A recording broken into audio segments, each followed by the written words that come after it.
तो ब्राह्मण ग्रंथों में कुत्ते मारकर खाने का जिक्र है। चौंक गए? चलें इस पर हम डिस्कशन करेंगे।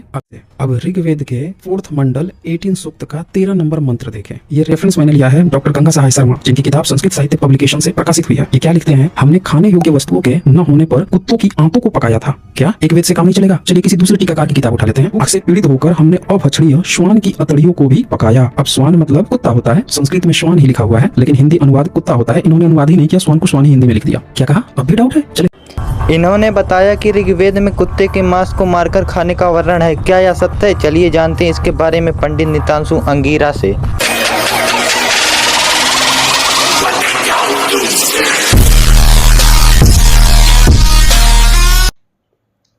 सनातन धर्म को लेकर के जो लोगों की कॉन्स्पिरेसी है सनातन के खिलाफ, वो आजकल बढ़ती ही जा रही है।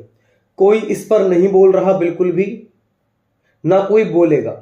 लेकिन जब मैंने कुछ वीडियोस देखे यूट्यूब पर जो ट्रेंड कर रहे हैं, तब मुझसे नहीं रहा गया और मैं आज आप सभी के समक्ष आ चुका हूं कि ऋग्वेद के 4थे मंडल के 18वें सूक्त के 13वें मंत्र में उन्होंने ये कहा हुआ है कि कुत्ते का मांस कुत्ते की अंतड़ियों का मांस हमने पका करके खाया था, जो कि अभक्षण योग्य है। ना तो वो उससे पहले की कोई कहानी पढ़ते, ना वो उसके बाद की कोई कहानी पढ़ लेते हैं खुद, लेकिन हम लोगों को दिखाने के लिए केवल उसी पॉइंट को काट करके और अपने स्क्रीन पर दिखा देते हैं वो। अब देखो, ये मेरे पास में ऋग्वेद है। ऋग्वेद के 4थे मंडल के 18वें सूक्त के 13वें मंत्रों को आपस में देख लो। इस बीच में कहीं पर भी कुछ भी मांस से रिलेटेड नहीं लिखा हुआ है, आप देख सकते हैं। 13 के श्लोक संख्या 106 में वो लिखते हैं, धर्म तथा अधर्म को जानने वाले वामदेव ऋषि भूख से पीड़ित होकर प्राणों की रक्षा के लिए कुत्ते के मांस को खाने की इच्छा करते हुए भी पाप से लिप्त दूषित नहीं हुए। आगे के श्लोक 108 में लिखा है, धर्माधर्म के गुण दोष को जानने वाले विश्वामित्र मुनि भूख से पीड़ित होकर चंडाल के हाथ से कुत्ते की जंघा के मांस को लेकर खाने की इच्छा किए तथा उस निषिद्ध मांस भक्षण के खाने की इच्छा से पाप दूषित नहीं हुए। सुन लिया? क्या कहा? मनुस्मृति के भी कुछ और टीकाकार का दिखाऊं? चले वो भी दिखा देता हूँ। दूसरा वो जो पॉइंट ऑफ व्यू अपना रखते हैं, वो रखते हैं मनुस्मृति के 10वें अध्याय के 108वें श्लोक का, कि ब्राह्मण को टारगेट कर लेते हैं एक जगह पर, क्योंकि ब्राह्मण को बदनाम करेंगे तभी तो सनातन बदनाम होगा। ये इन्होंने एक साजिशें रची हुई हैं खुद ही अपने दिमाग से। अब देखो, मनुस्मृति के 10वें अध्याय का 108वां श्लोक मेरे पास में है, लेकिन उससे इसमें लिखा हुआ है कि धर्म अधर्म के ज्ञाता विश्वामित्र मुनि भूखे होने पर चांडाल के हाथ से कुत्ते की जंघा का मांस खाने को तैयार हुए। पहला।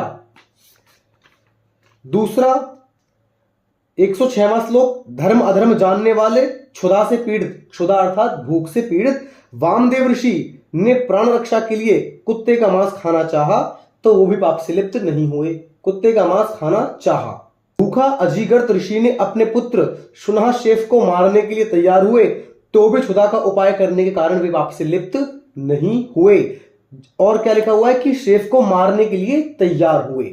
इन तीनों ही श्लोकों के अंदर कहीं पर भी नहीं लिखा हुआ कि उन्होंने इसको खाया, तैयार हुआ। इन्होंने लिखा हुआ है कि वो तैयार हुए, विश्वामित्र मुनि भी उसको खाने के लिए तैयार। इन्होंने यहां तक का तो बता दिया, लेकिन इससे पहले क्या लिखा हुआ है कि जो शूद्र द्विजातियों की सेवा करने में असमर्थ हो, यानी कि जो शूद्र, देखो मैं यहां पर जो शूद्र ब्राह्मण बता रहा हूं वो सब कर्मों के अनुसार है, जन्म से कुछ भी नहीं है, क्योंकि गीता में भी लिखा हुआ है साफ साफ।